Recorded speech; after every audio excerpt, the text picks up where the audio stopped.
This is Drive by Incubus, of course, and this may seem like a slightly unusual one for me, but it's a cool little tune. I really like it, and it came about through one of my students in my private instruction. He's pretty much a beginning player, and he really loves this song and wanted to know if it was possible for him to play it at the level that he's at in his own playing. And I consider this actually more of an intermediate song because of the chord shapes that are involved. But what brought about this particular lesson is that I wrote it down for him proper-like, so to speak, and then came up with an easy version which sounds really good and made it possible for him to play it. And I think that's always inspiring. If you're a beginning player or a pre-intermediate player and you've got a song that you love and you really want to get at, but it's just out of your league, it's nice to find a way to play it if at all possible. And that's really inspiring. It's really encouraging for you as a player. So I thought I would present this sort of both sides of the coin. The proper way to play it, so to speak, and then this easier version that I came up with him. And hopefully if some of you are out there and you're just getting started and you'd love to learn to play this song, you'll hang out for the easy version after I get through this. So the first thing up is these particular chord shapes that are being played, and you can see them on the top of the screen there. The first one is an E minor, but there are no bar chords, okay? It's not like a full or even a minor seventh. It's just open E string and open G string, okay? So that's your first chord shape. The second one is an E minor ninth. It actually has a minor seventh in it as well, but it's often referred to as just an E minor ninth. And then the third chord is a C major seventh. And again, it's not being barred. That first E string is open.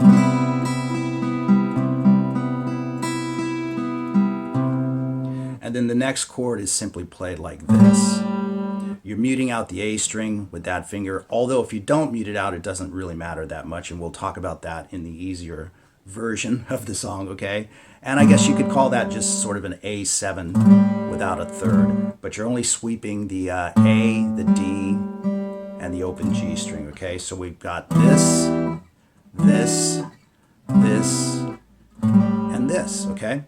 And so what we do here, and a quick little note here, when you first listen to this track, when the guitar first comes in by itself, he actually hits the open E string, swings down and hits the D string, which you can clearly hear on the recording, but for the most part he just swings down and hits the A string as he makes his way through the song.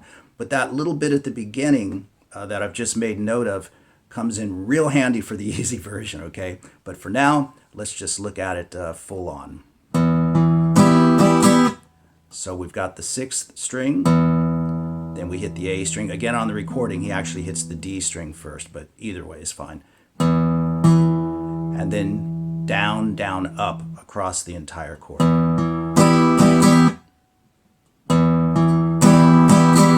And then we go to the E minor ninth.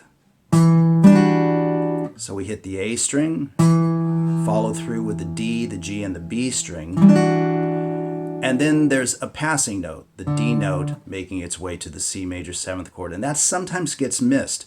I play it using the open D string because it gives you that split second to get to the C major seventh.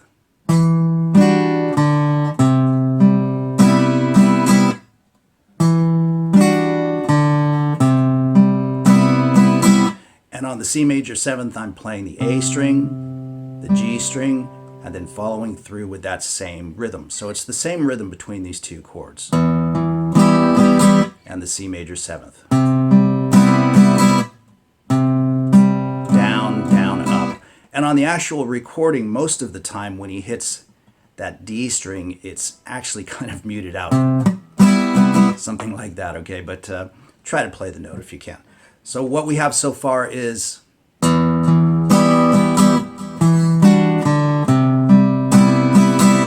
and then you can leave that finger there from the C major seventh chord, the D string at the fifth fret. Just leave it there, hit your A string, and then your D and your G string together. And he kind of goes with sort of a brushy little upstroke at the end. And that's it for the first chord progression. There's only two parts to the whole song.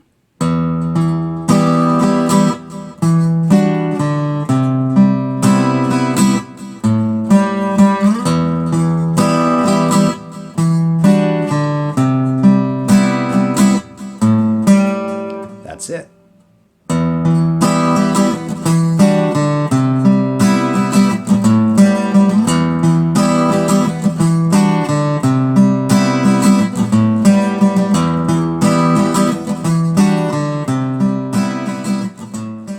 And so on and so forth. And then the B section is the C major 7th chord to an A7 chord, and I'm kind of moshing up the strumming there a little bit. It's played really loosely. It's a really cool little song, although some of the strumming is pretty specific, right? But on the C major 7th chord, I am playing, so I'm striking the A string and the D string, and then following through with the chord with this strumming pattern. Down, down, up, down, down. Down, down, up, down, down. And then the A7 chord is hit on the upbeat, okay? And I'm hitting that with a downstroke regardless of it being on the upbeat, just to get the chord kind of kicking.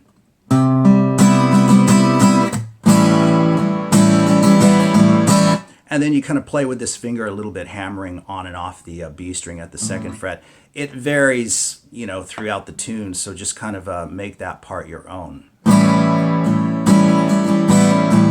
Just kind of keep your strumming going in your right hand. And you can play that different ways. You can add that in wherever you want. Or throw in a couple of them in there or whatever. So anyway, the B section is played like so. On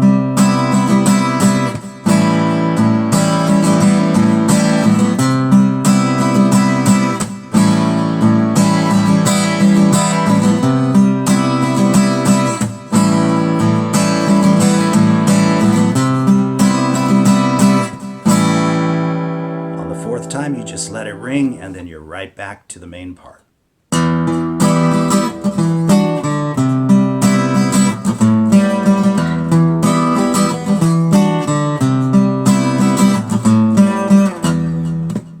So, approaching this now for more beginning or pre-intermediate players. As I said earlier, I worked this out for one of my students to make it playable for him because he really loves the song. So that's what we're going to do. And as I mentioned earlier on that first chord, when you listen to the recording, when the guitar intros the song, he actually plays the open 6th string and then swings down and hits the D string and follows through.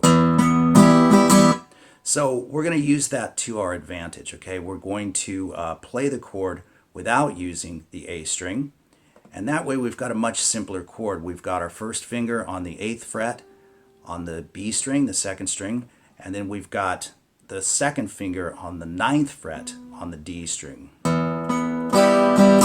So that's kind of cool. We still get pretty much that sound. So the only difference is you're going to hit the 6th string, swing down and hit the D string, and then follow through with that down, down, up strum on the chord, but just hanging with the first 4 strings, the bottom 4 strings. That makes it a little bit easier to play, instead of having to form that whole shape, which I think is hard for beginners, although I encourage you to ultimately learn how to do it. But this is kind of cool. And then the next chord in line is this big E minor 9th, which I know can be very difficult for a beginner. So we're going to simplify that.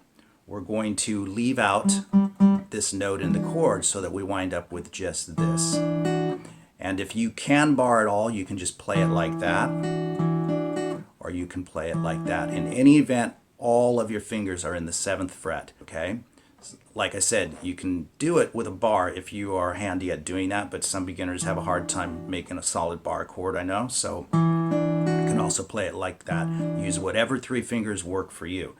So we're going to hit the A string, then we're going to skip a string and hit the next 2 strings together.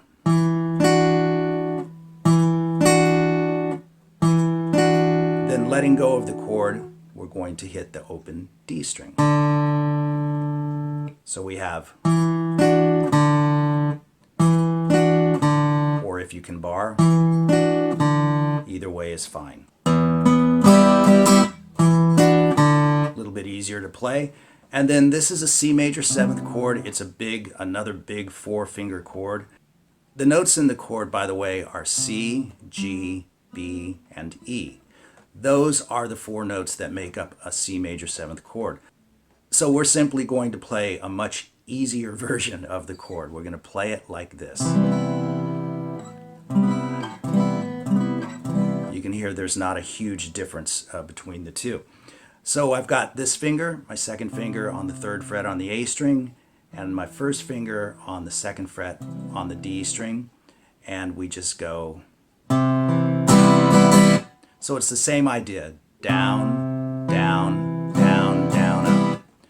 So we're playing the A string, the D string, and then down, down, up across the chord, just like we did on the 1st chord.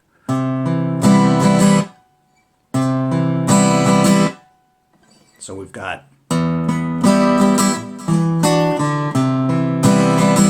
kind of sounds cool, right? It captures the song. And then for this next chord, which was originally played like that in the proper version, we're just going to use the open A string, and you're going to place one finger, whichever finger you choose, index or 2nd one, on the 5th fret on the D string, and you'll hit the A string, and then the next 2 strings together. So now we have the full picture.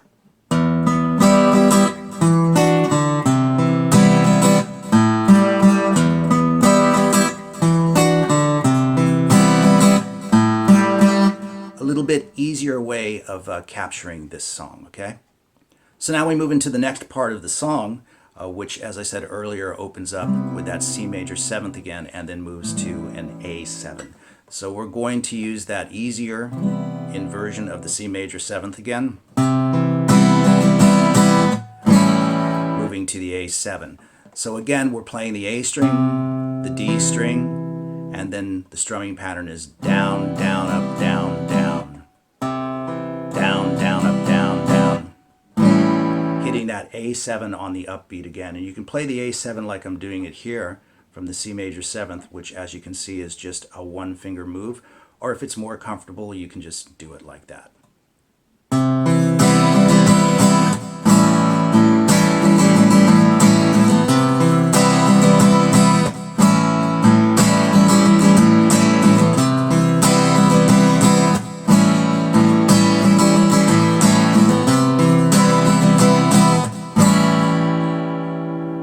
And so on that A7 chord, if you can get yourself into the hammer-ons that I mentioned earlier, please feel free to do so. But if it's too hard to do, you can just kind of strum away earnestly on the A7 chord.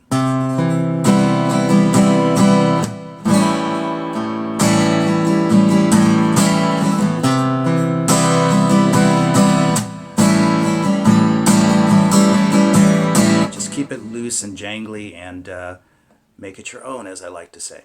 So there you go. Drive from Incubus properly, and a much easier version for those of you who haven't been playing all that long. Thanks.